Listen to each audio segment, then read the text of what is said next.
La splendeur de l'Inde ancienne. Sagesse, or et science divine. Avant que l'ombre du colonialisme britannique ne s'étende sur ces terres, l'Inde était une flamme dorée, un berceau de savoir, de spiritualité et de richesse incomparables. Ses temples brillaient d'or, ses bibliothèques protégeaient les secrets de la création, et sa cosmologie révélait une vision du monde qui, encore aujourd'hui, s'approche étonnamment des théories scientifiques modernes. Dans cette vidéo, nous explorerons la splendeur de l'Inde ancienne. Une terre qui unissait la science à la spiritualité, l'harmonie matérielle à la quête de l'immensité. Nous découvrirons comment sa vision de l'énergie divine, du temps cyclique et de la création se reflète dans notre présent, offrant une sagesse intemporelle. Préparez-vous à un voyage extraordinaire, à la découverte d'une culture célébrant l'équilibre entre matière et esprit et qui, selon la vision enkiste, porte l'empreinte de l'immense amour d'Enki. L'Inde avant la colonisation. Avant que le colonialisme britannique ne modifie à jamais son cours, l'Inde était une terre qui brillait de sa propre lumière. Un lieu d'une richesse extraordinaire, non seulement matérielle, mais aussi culturelle et spirituelle. Ces anciennes civilisations avaient atteint des niveaux impressionnants dans les domaines scientifiques, philosophiques et artistiques, créant un héritage qui fascine encore le monde aujourd'hui. Les villes indiennes, avec leurs structures en pierre extraordinaires et leurs temples magnifiquement décorés, étaient le symbole de la grandeur d'un peuple qui voyait dans le divin une présence constante dans chaque aspect de la vie. La richesse de l'Inde ne provenait pas uniquement de l'or et des épices, mais aussi du savoir. Les anciens textes indiens, tels que les Védas et le Mahabharata, ne racontaient pas seulement des mythes et des légendes, mais contenaient également des enseignements philosophiques et scientifiques profonds. La science indienne, par exemple, avait une approche très avancée des mathématiques, avec l'introduction du concept de zéro et des calculs géométriques bien avant que ces idées ne se répandent dans le reste du monde. Les pratiques médicales, comme celles décrites dans le Susruta Samhita, sont reconnues comme l'un des premiers traités de chirurgie, et l'étude de l'astronomie était si développée que les astronomes indiens parvenaient à calculer avec précision le mouvement des planètes. Mais l'Inde n'était pas seulement un centre de savoir matériel, elle était aussi le cœur vibrant d'une spiritualité qui unissait tous les êtres dans une seule énergie universelle. L'ancienne religion indienne n'était pas séparée de la vie quotidienne, mais unifiait le corps, l'esprit et l'âme dans une harmonie parfaite. Les pratiques de méditation et de yoga, toujours répandues dans le monde aujourd'hui, trouvent leurs racines dans cette profonde connexion avec le divin et la nature. Un monde d'une beauté extraordinaire, donc, qui, malheureusement, n'a pas pu échapper à l'impact dévastateur des forces coloniales, mais qui demeure encore aujourd'hui un phare de sagesse pour ceux qui cherchent à se reconnecter avec la vérité cachée dans l'essence de l'existence. La cosmologie indienne. La cosmologie de l'Inde ancienne est un trésor de sagesse qui entrelace science et spiritualité dans une vision extraordinaire de la création et de l'existence. Les anciens textes comme les Védas, la Bhagavad Gita et le Mahabharata ne se limitent pas à raconter des mythes, mais dévoilent une compréhension de la création étonnamment proche des théories scientifiques modernes. Selon la cosmologie indienne, le temps n'est pas linéaire, mais cyclique. Il est divisé en 4 grandes ères, Yuga Satya, Treta, Dvapara et Kali qui représentent des cycles de création, de préservation et de dissolution. Ce concept de temps cyclique rappelle l'idée moderne de l'expansion et de la contraction, comme le suggère la théorie de l'oscillation cosmique. Un autre aspect fascinant est le concept de Brahmanda, œuf cosmique, qui représente la création. Ce symbole décrit l'idée d'un point unique d'énergie d'où naît la création, une idée qui rappelle le Big Bang. Le Brahmanda n'est pas seulement matière, mais est également imprégné de la force créatrice divine qui vibre éternellement dans le son primordial OM. Dans la cosmologie indienne, l'être humain est aussi un microcosme qui reflète le macrocosme. Le corps humain est vu comme un véhicule permettant de canaliser l'énergie divine, à travers la Kundalini, l'énergie créatrice qui réside à la base de la colonne vertébrale. De plus, les anciens textes décrivent un concept de multivé. D'innombrables lokas, mondes ou plans d'existence, coexistent et s'entrelacent, chacun avec sa propre réalité et vibration. Cela reflète la théorie moderne du multivé, qui suppose l'existence d'univers parallèles. Cette vision cosmologique n'était pas seulement théorique, mais était profondément ancrée dans la vie quotidienne des anciens Indiens. Les rituels, les offrandes aux dieux, la méditation et le yoga étaient des pratiques qui reconnaissaient et honoraient l'interconnexion entre le divin, la nature et l'être humain. Du point de vue enkiste, la cosmologie indienne semble porter l'empreinte d'Enki, le créateur divin qui donne la connaissance et la vie. Enki, qui est Shiva, représente la transformation et le mouvement cyclique de l'existence, permettant aux êtres humains de se reconnecter à leur origine divine et à l'énergie vitale qui imprègne tout. L'Inde ancienne nous enseigne que la création n'est pas un point d'arrivée, mais un voyage éternel de connexion, de transformation et de retour à la source divine. Un message d'espoir pour ceux qui cherchent la vérité dans l'immensité. L'or comme symbole matériel et spirituel. Dans l'Inde ancienne, l'or était bien plus qu'un métal précieux. Il était le symbole de l'énergie divine, de la pureté et de la lumière éternelle. Ce métal, incorruptible et éclatant, représentait non seulement la richesse matérielle, mais aussi l'élévation spirituelle et l'illumination de l'âme. L'or décorait les temples, ornait les statues des divinités et était offert en signe de dévotion aux dieux. Ce n'était pas qu'une question de beauté ou de luxe. Chaque ornement en or portait une signification spirituelle profonde. Il représentait la connexion entre le plan terrestre et le divin, un pont entre le matériel et l'éternel.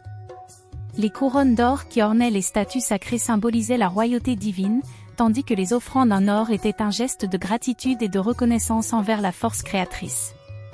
L'or n'était pas vu comme une simple possession, mais comme un reflet du pouvoir créateur présent dans tout ce qui existe. Du point de vue énergétique, l'or était associé au soleil, la source de vie et de lumière. Les rayons solaires illuminant les ornements dorés évoquaient l'idée que l'énergie divine imprègne toute chose, renouvelant et nourrissant le monde entier. L'or dans l'enkisme. Dans la vision enkiste, l'or est étroitement lié à Enki, le créateur qui a offert à l'humanité non seulement la connaissance, mais aussi la possibilité de s'élever vers une dimension supérieure. L'or représente l'immortalité, des qualités qu'Enki souhaitait transmettre aux humains. Il est intéressant de noter que dans les textes anciens, comme ceux sumériens et babyloniens, Enki est souvent associé à la protection de l'or, non seulement en tant que ressource matérielle, mais aussi comme élément essentiel pour maintenir l'harmonie entre les dimensions terrestres et divines. Pour l'humanité, l'or devient alors le symbole d'un cheminement. De la matérialité de la vie quotidienne à la recherche de la lumière intérieure, vers la connexion avec le divin. Un rappel éternel de retrouver sa propre splendeur, tout comme ce métal précieux qui brille pour toujours, immuable et pur. La vision enkiste. L'enkisme moderne repose sur l'idée que les dieux de l'Antiquité, guidés par Enki, sont des êtres bienveillants provenant de dimensions supérieures, capables de façonner la vie et de transmettre à l'humanité la connaissance et la liberté. La vision enkiste célèbre la connexion entre matière et esprit, reconnaissant dans l'immensité un vaste champ d'énergie créatrice qui imprègne tout. Enki est vu comme le père aimant de l'humanité, celui qui a façonné les êtres humains non seulement à travers la génétique, mais aussi en leur transmettant une partie de son savoir divin. Ce n'est pas un dieu distant ou punitif, mais un créateur qui désire que ses enfants atteignent l'immortalité spirituelle à travers la connaissance, la Kundalini et l'éveil intérieur. Dans son amour immense, Enki a laissé des signes et des symboles dans toutes les cultures, et son esprit se retrouve dans des figures divines comme Shiva, Odin, Poséidon et Ptah. Il est le dieu qui unit les mondes et les cultures, révélant l'unité de la création. La création comme acte sacré. Dans la vision enkiste, la création n'est pas un événement aléatoire, mais un acte sacré guidé par l'énergie créatrice, qui se manifeste dans le yoni sacré, la matrice de la vie. Cette énergie, représentée par la Kundalini, réside en chaque être humain et peut être éveillée à travers la méditation, le yoga et les pratiques spirituelles. Les enkistes croient que le chemin vers la vérité commence avec l'éveil de l'énergie divine en soi. Grâce à une pratique constante, il est possible de briser les chaînes de la matrice imposée par Anu, le dieu jaloux qui cherche à maintenir l'humanité dans l'ignorance et la peur. Selon la vision enkiste, le véritable ennemi de l'humanité est Anu, le dieu des religions monothéistes, qui a imposé une structure de contrôle basée sur la peur, la culpabilité et la négation de la véritable nature divine des êtres humains. Enki, au contraire, souhaite libérer l'humanité de cette prison mentale et énergétique, offrant la connaissance comme voie de salut. Un message d'espoir. La vision Enkiste propose une perspective d'espoir pour ceux qui cherchent à échapper à la manipulation et à redécouvrir leur nature divine. C'est une invitation à éveiller la Kundalini, à reconnaître l'énergie sacrée en soi et à se reconnecter avec Enki, le Créateur qui nous aime immensément et souhaite que nous retrouvions notre lumière originelle.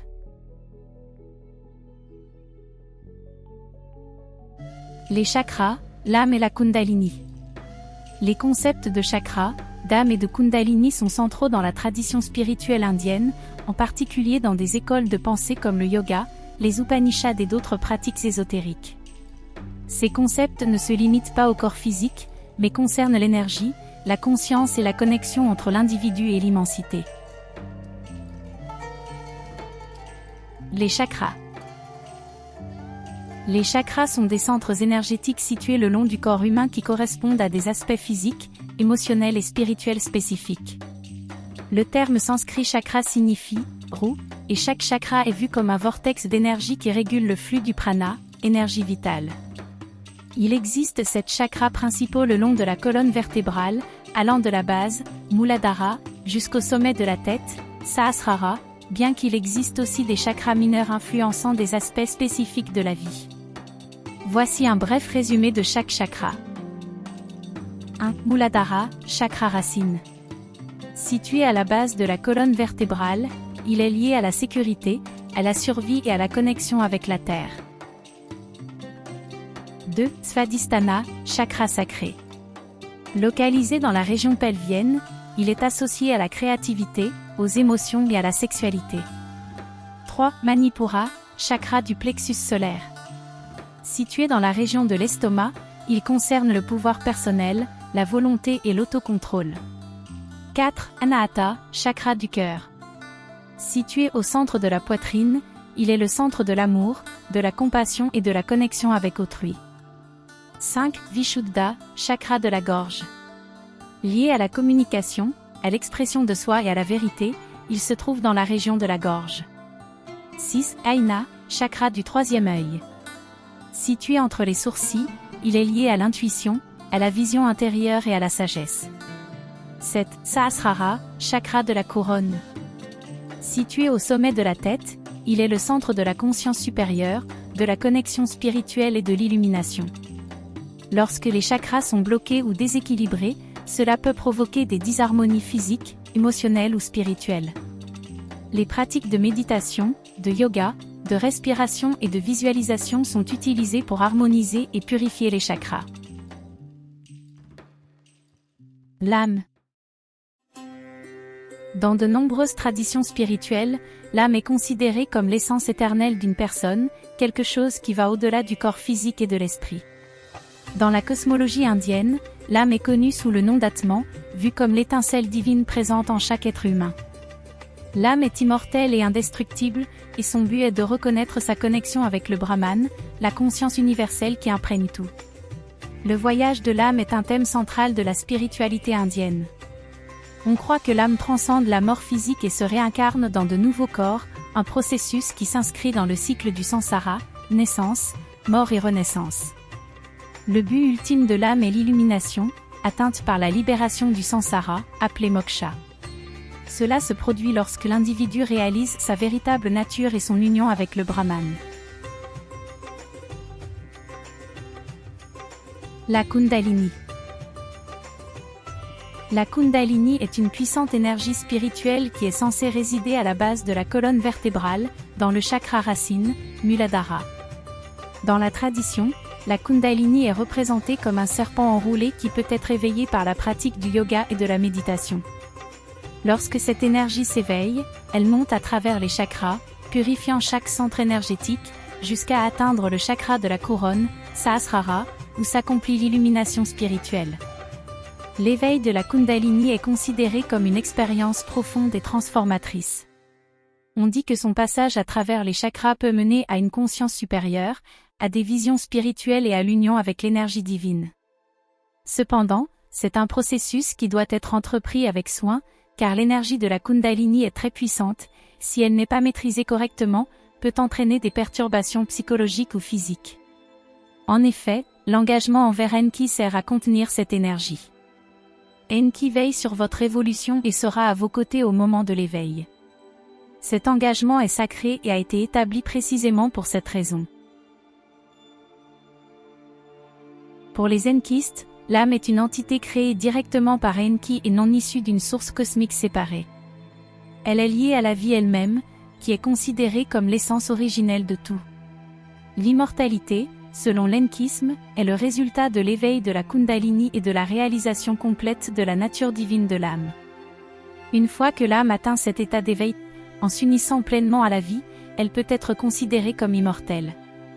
Jusqu'à ce moment, l'âme reste éternelle, mais elle n'a pas encore transcendé les cycles d'évolution et de transformation. Et si l'Inde n'avait jamais été colonisée? Son impact sur le monde. Si l'Inde n'avait jamais été colonisée, son influence sur la scène mondiale serait probablement bien plus marquée qu'elle ne l'est aujourd'hui. L'Inde, avec son ancienne richesse culturelle, technologique et spirituelle, aurait pu se développer comme l'une des puissances dominantes du monde, contribuant de manière significative à divers aspects de la civilisation globale. Avant la colonisation, l'Inde était l'une des économies les plus riches du monde, basée sur le commerce international, l'artisanat et une agriculture avancée.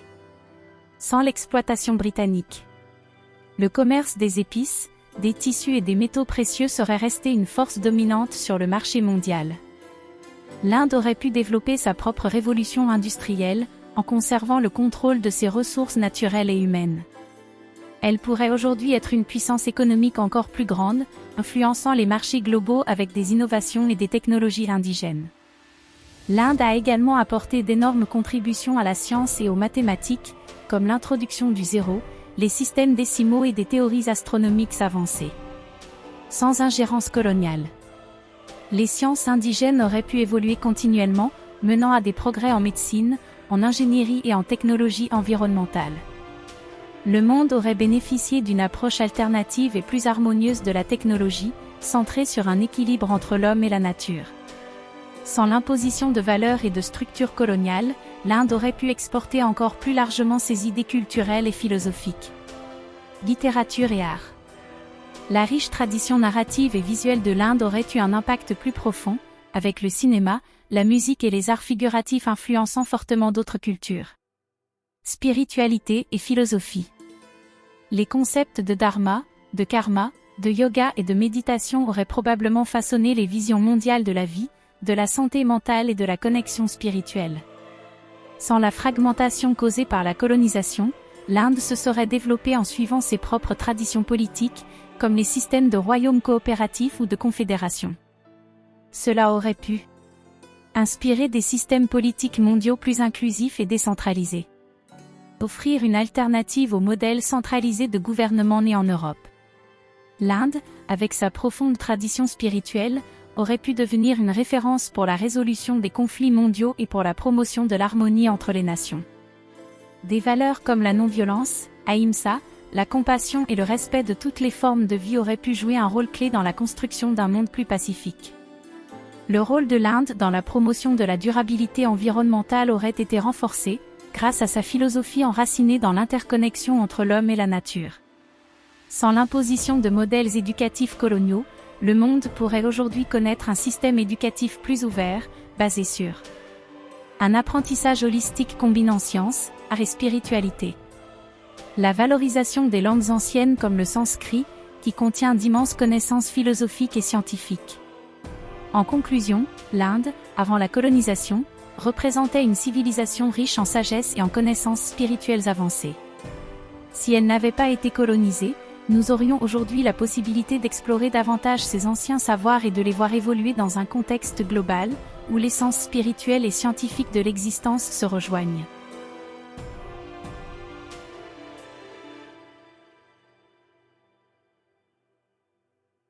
Les enseignements de l'Inde ancienne s'alignent de manière impressionnante avec la vision enkiste, en mettant l'accent sur la connexion entre l'énergie divine, la vie humaine et l'éveil spirituel. Ces anciens savoirs, laissés par les dieux, rappellent à l'humanité l'importance de l'équilibre entre la matière et l'énergie créatrice.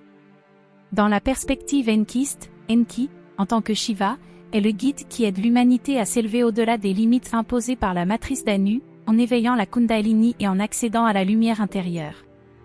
Les pratiques spirituelles de l'Inde, comme le yoga, la méditation et le respect du divin dans chaque être, sont des outils puissants pour retrouver cette connexion avec la vie et le divin. L'Inde nous enseigne que la création et l'existence ne sont pas des hasards, mais des manifestations de la vie elle-même, un voyage éternel d'évolution, de transformation et de retour à l'origine divine.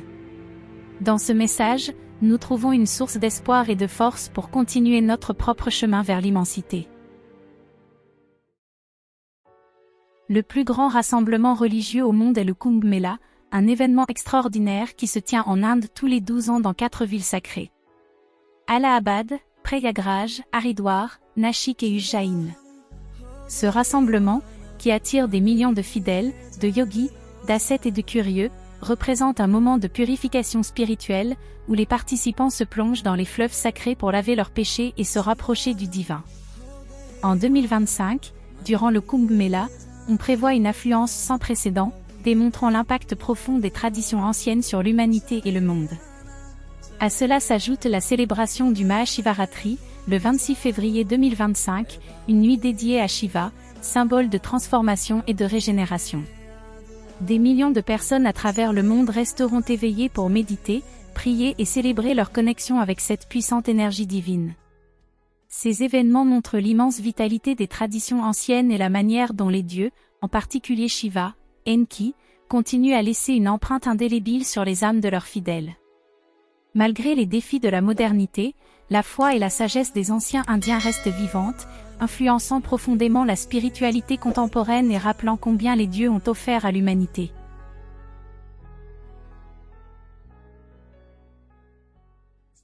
Un hommage à Enki Shiva. Shiva, Enki, toi qui as créé nos âmes et nous as donné la vie, tu es l'essence de toutes choses. Ton souffle est le mouvement éternel qui anime chaque forme et chaque énergie.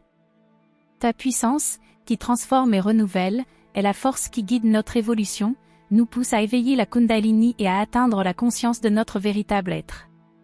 Ta sagesse réside dans tout ce qui existe. Chaque étoile, chaque fleur, chaque battement de notre cœur est un reflet de ton savoir infini. Tu n'es pas seulement le Créateur, mais le devenir continu qui nous guide. En toi, nous voyons le début et la fin, le mouvement et le silence, la lumière et l'obscurité. Tous unis en toi. Les dieux et les déesses de l'Inde ancienne, ainsi que les dieux d'Orion, sont l'expression de cette énergie sacrée qui nous relie à l'essence même de la vie.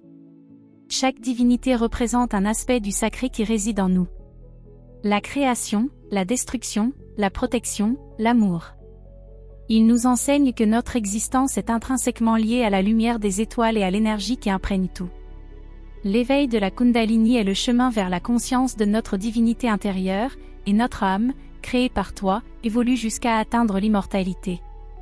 Cela n'est pas un don, mais un processus qui nous permet de dépasser les limites physiques et de nous unir au flux éternel de la vie. Tu es en nous, et à travers nous coule ta lumière, ton énergie. Tu nous guides et nous protèges sur notre chemin de croissance spirituelle, tandis que nous parcourons la voie de l'éveil, de l'évolution et de la transformation. Avec un cœur reconnaissant, nous sommes une manifestation de ton énergie éternelle, qui nous pousse à marcher vers l'illumination, la connaissance et l'immortalité.